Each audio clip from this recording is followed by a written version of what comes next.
Olá, 6h39, nós estamos de volta com o Manhã no Ar e chegou a hora da gente ir ao vivo lá para a Rádio A Crítica, conversar com a Adeilson Albuquerque e a Micaele Cevalho, que estão ao vivo na 93.1. Vamos lá então. Oi, Adeilson, Micaele, tudo bem? Bom dia. Bom dia. Bom, vamos falar sobre transporte coletivo, vamos falar sobre a discussão aí em torno do aumento da tarifa. Foi feito um pedido ao Tribunal de Contas, inclusive quem está avaliando isso é a conselheira Yara Lins, né, sobre cancelar esse aumento. Só que ela disse o seguinte, olha, calma, não é assim. A gente precisa avaliar os dois lados, precisa saber o que pensa a Prefeitura, o que pensa o Governo do Estado, até porque há uma divergência, né, entre esses dois entes aí, né? A reunião vai acontecer daqui a pouco. Exatamente. Daqui a pouco, lá na sede do Tribunal de Contas do Estado do Amazonas, foi esse pedido, já foi determinada, inclusive, né, por meio de documento, a presença do prefeito em exercício Marcos Rota, assim como representantes da Cefaz e também da SMTU, para ver como é que eles vão exatamente decidir, tecnicamente falando, se vai ter um reajuste ou não. Lembrando que o pedido foi feito do Ministério Público de Contas, junto ao Tribunal de Justiça do Estado do Amazonas, que ficou esperando exatamente a planilha, pelo menos algo bem satisfatório, que pudesse dar assim um pouco mais de embasamento nessa cobrança para que o reajuste não acontecesse. Inclusive, a Prefeitura entrou com esse documento para que não houvesse o reajuste antes do reajuste, porém, realmente faltava muita prova técnica, segundo a própria conselheira Yara Lins dos Santos. E é por isso que ela convocou, já determinou a convocação dos representantes da Prefeitura Municipal de Manaus, da SMTU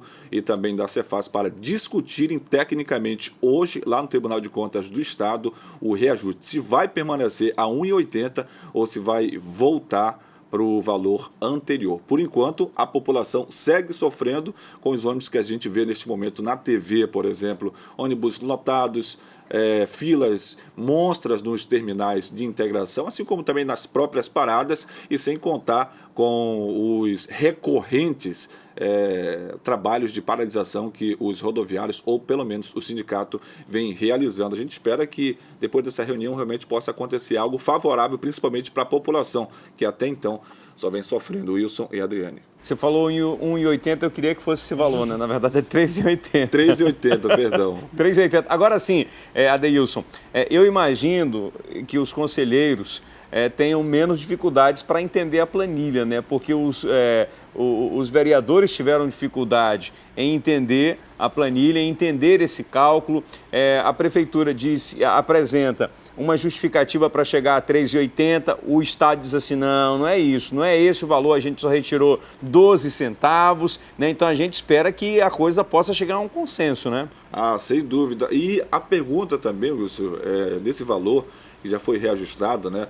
Tudo feito assim de forma muito em cima da hora, né? Para prejudicar mesmo a população, pelo menos dessa maneira que a gente entende, considerando a forma, o ato que a Prefeitura, por exemplo, entra em cima da situação para tentar manter, congelar aí o valor da tarifa. Até não existe mesmo de forma assim mais precisa uma boa vontade para que não houvesse, pelo menos é o que a gente entende, mas a gente fica tudo feito de qualquer maneira. E será que a população vai ser ressarcida, por exemplo, se houver uma redução, se voltar para o valor antigo? Hoje é 3,80 realmente, mas se houver uma decisão, tecnicamente conversando, falando, como disse a relatora Yara Lins, se realmente chegar a uma conclusão depois desta conversa com a Prefeitura de Manaus, com a SMTU e com a Cefaz, de que deve voltar para o preço anterior, será que a população vai ser ressarcida?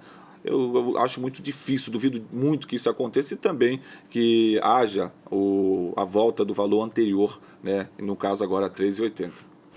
E essa situação do transporte coletivo está rendendo muito o que falar, não só no tribunal, a população está indignada, mas aceitando pagar esse transporte que foi reajustado em 80 centavos desde o início do ano. Agora, lá na Câmara Municipal, havia uma proposta de que acontecesse uma CPI, uma Comissão Parlamentar de Inquérito, que nada mais é que um processo de investigação para tentar identificar justamente esses números, por que essa tarifa chegou a esse ponto, o que está por trás, uma vez que o próprio vice-prefeito da cidade, quando o prefeito em exercício, disse que existe uma caixa preta da tarifa do transporte coletivo, mas essa CPI foi barrada por lá. Não houve interesse dos parlamentares suficiente para conseguir as assinaturas necessárias?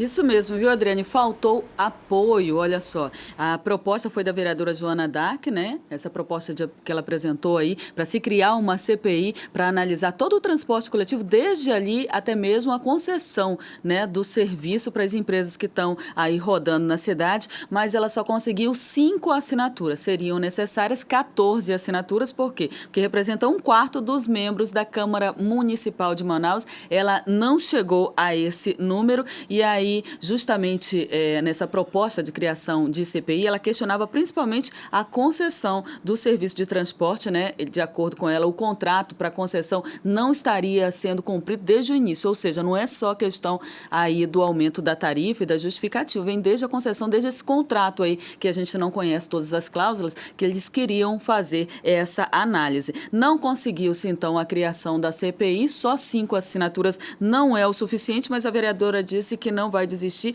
vai apresentar novamente, né, o requerimento e vai dar ali uma turbinada nele, né? Vai acrescentar nele todas as leis que justificariam a criação dessa CPI, como, por exemplo, citando a Lei Orgânica Municipal, também o regimento interno da Câmara, o que ela conseguir reunir, porque o que ela quer é a criação dessa CPI, não seria realmente uma má ideia, né? A gente entender como um todo, já que o problema chegou nessa situação, talvez o entrave e coisas que a gente não sabe que estão acontecendo vem lá do princípio, né? Desde quando se fecha o contrato de concessão com essas empresas, uma análise maior seria muito bem-vinda num momento como esse. E olha, Micaele, vai ser muito difícil conseguir a aprovação de uma CPI que investigue alguma concessão pública relacionada ao município, porque para isso é preciso de vereadores que estejam dispostos a mais que o interesse público, ignorar necessariamente o interesse político, né, de uma base aliada e deixar que o interesse público, o interesse coletivo se sobressaia. Porque o que tem acontecido ali, a gente tem 2 vereadores que se declararam oposição, temos aí mais uns outros 3 parlamentares que estão ali naquela linha meio que independente e o restante todo faz parte da base aliada do prefeito Arthur Neto. Então, se for para investigar o próprio prefeito, dificilmente vai conseguir assim, 1/3 de assinaturas necessárias para conseguir instalar uma CPI na Câmara Municipal. Muito difícil que isso aconteça, tanto que foi barrado, né?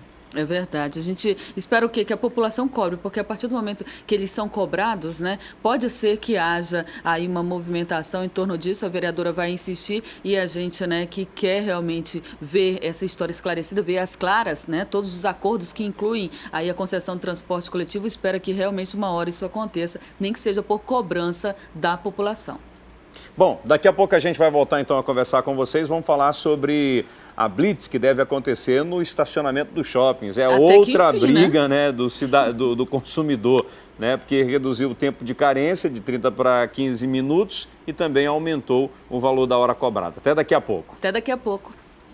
O assunto agora é solidariedade. A Liga Amazonense contra o Câncer vai iniciar a campanha Páscoa Solidária. O objetivo é arrecadar alimentos não perecíveis, fraldas geriátricas e outros produtos de higiene pessoal para pacientes de baixa renda que estão em tratamento no FCCom. Sobre esse assunto a gente vai falar agora com a Thea Morel. Olá, Thea, bom dia. Onde as pessoas interessadas em ajudar podem entregar esses materiais? Bom dia, Wilson. Bom dia, Adriane. Olha, tem pelo menos 2 pontos muito fáceis que ficam ali no Dom Pedro, onde as pessoas podem fazer a entrega desses materiais. Na própria sede da Liga Amazonense contra o Câncer, que fica atrás do Colégio La Salle, e também na Fundação Secom. Agora, essa é uma campanha realmente muito especial e merece a visita da Marília Muniz, que é diretora da LAC, que pode falar um pouquinho também sobre esse trabalho. Bom dia, Marília. Marília, explica pra gente por que essa Páscoa Solidária, aproveitar essa época do ano para tentar aí fazer com que as pessoas se solidarizem com a LAC. Bom dia. Então, assim como durante o ano todo, né, nós procuramos chamar a atenção da sociedade para a importância da responsabilidade social. E aproveitando esse momento que antecede a Páscoa, que a gente vai tratar do renascimento de Cristo, quando as pessoas se voltam mais para o próximo, nós estamos lançando a campanha Páscoa Solidária para arrecadação de fraldas geriátricas, de itens de higiene, alimentos não perecíveis, ou seja, tudo que a LAC precisa para manter seus projetos. E Marília, além das pessoas deixarem realmente esses produtos na LAC ou na Fundação Secom, na LAC principalmente, pode visitar a Liga e conhecer como é que é esse trabalho, né? nós teremos o maior prazer de receber a pessoa que quiser conhecer todos os projetos, a sede, inclusive quem está nos assistindo, que já contribui mensalmente com a Liga, porque lembrando que a nossa única fonte de renda é através do telemarketing, ou seja, aquelas pessoas que recebem uma ligação e que se solidarizam com os projetos da Liga Amazonense, que acreditam na LAC,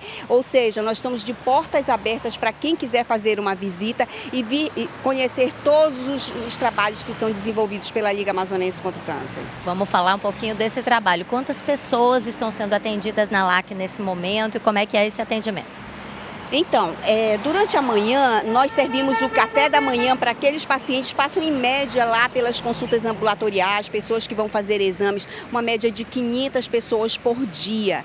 Além da distribuição de lanche, a LAC também doa cestas básicas mensalmente. A LAC compra certos medicamentos que às vezes o Sistema Único de Saúde não disponibiliza, paga alguns exames quando os aparelhos estão com um problema, ou seja, procura auxiliar de uma forma ou outra o paciente, aluga, a questão do aluguel, né? As pessoas que vêm do interior do estado, porque infelizmente até o presente momento a gente não conseguiu arrecadar o valor acima que nós precisávamos para manter a nossa hospedaria. A hospedaria está pronta, está linda, nós precisávamos de um valor a mais, mas infelizmente a gente não conseguiu ainda para que nós possamos pagar a refeição diária, para que a gente possa pagar a lavanderia, não é? Então, estamos contando com a ajuda da sociedade amazonense unicamente porque a crise atingiu muito a Liga Amazonense contra o Câncer. A crise atingiu todo mundo, mas a Liga, né, precisa mais do que todo mundo, até porque atende muitas pessoas que realmente necessitam. Eu vou aproveitar aqui a deixa da Marília para dar o telefone do call center para quem quiser ligar e se informar um pouquinho mais sobre a Liga. A gente tem o 2101-4949 e o 2101-4900. Aí na sua tela também tem como aparecer a conta da Liga Amazonense contra o Câncer para transferências bancárias, para quem quiser ajudar também com algum valor em dinheiro. É uma conta do Bradesco, conta corrente 691-017, dígito 3, da agência 0482, dígito 0. Lá na página do Manhã no Ar tem como você depois também acessar no Facebook e ver todos esses dados e dar aí essa lição de solidariedade. Agora, se você não conseguiu pegar esses números, não tem problema. Vai na Liga Amazonense contra o Câncer, vai na Fundação Secom, pega mais informações, aproveita e leva aí também a sua contribuição. Tá certo, Té. Daqui a pouco a gente volta a conversar. Olha, é muito importante que todo mundo tenha consciência da necessidade de fazer esse tipo de doação, né? A Liga foi afetada, a Marília falou, com a crise econômica, porque por incrível que pareça, quem tem menos é que acaba ajudando mais. E muitas das pessoas que perderam o emprego foram as pessoas que faziam a colaboração mensal, com 20, 30 reais, mas isso faz toda uma diferença quando soma, né? Então, se você tiver interesse em ajudar, é só ligar para os números, lá você vai ter toda a informação, o número da conta que você pode fazer a transferência. As pessoas vão buscar também esse dinheiro na sua casa e alimentos. E a Liga, ela não atende só a criança com câncer, ela atende a família. Por exemplo, eu já estive diversas vezes lá, então são pessoas que vêm do interior do estado. A criança não tem como ficar sozinha, então tem que ficar com a mãe ou o pai. E aí, se tiver um irmãozinho também, essa criança já não pode ficar no interior sozinha. Normalmente vem dar um suporte para a família e para as famílias que moram aqui em Manaus mesmo e que têm baixa renda e precisam dessas cestas básicas que são distribuídas. O ideal é que você possa fazer também uma visita, conhecer esse trabalho de perto, entender a necessidade e como você pode ajudar da melhor forma possível.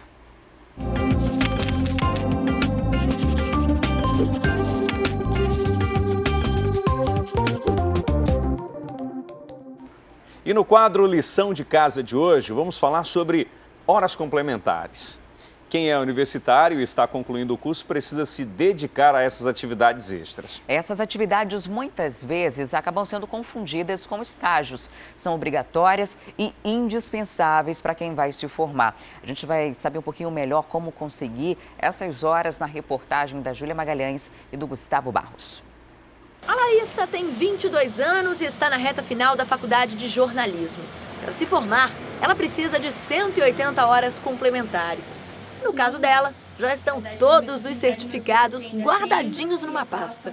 E já até passou do número de horas necessárias. Eu só estou aguardando iniciar o próximo período para poder entregar, que tem prazo, né? Entregar e formalizar e já aparecer no meu registro que está tudo ok. E ela garante, esse tempo fora da sala de aula é importante para quem está cursando faculdade. Eu sempre tive preocupação de complementar a minha formação acadêmica com eventos, com workshops, com congressos que falassem sobre, no caso da minha área de comunicação, mas também a oportunidade de você conhecer novas pessoas, como ampliar seu network, conhecer profissionais, no caso na área de jornalismo, a gente vê grandes repórteres, grandes produtores, então você nunca deixa de agregar para a sua formação. Essas atividades complementares podem confundir um pouco. Estágios remunerados, por exemplo, não servem. Mas tudo que complementa o curso, em termos de aprendizagem, pode contar como horas. Simpósios, palestras, cursos, minicursos, atividades de responsabilidade social, né? Então, são esse tipo de atividades durante toda a formação dele que elas contam como atividades complementares. Por isso é preciso fazer como a Larissa, começar a guardar todos os certificados desde o comecinho do curso. Assim, o aluno não fica correndo contra o tempo depois. Do início da graduação até o final da graduação, de maneira que quando chegue no momento da colação de grau, ele esteja com a carga horária curricular cumprida, assim como as atividades complementares. A quantidade de horas necessárias vai depender da instituição de ensino e da duração do curso escolhido. Em média, entre 10% a 15% do total da carga horária. E quando o aluno não cumpre a meta estabelecida, nada de formatura. Não forma. Elas são obrigatórias. Agora a Larissa está só esperando o momento de entregar a pasta, mas não sem antes se preocupar em tirar a cópia de todos esses documentos. Você 180 horas, você tem que ter um cuidado maior em reunir esses documentos, tirar a cópia, ter uma via para ficar no seu arquivo, caso você entregue na faculdade e dê algum problema. E depois do intervalo comercial, nós vamos falar sobre blitz, que deve ser realizada pela Câmara de Vereadores no estacionamento dos shoppings. E olha, a gente traz ainda novidades sobre as campanhas especiais para o Dia das Mulheres, né? OAB e Defensoria tem campanhas que vão começar a partir de hoje e a gente traz esses destaques daqui a pouquinho, depois do nosso intervalo. É um instante só.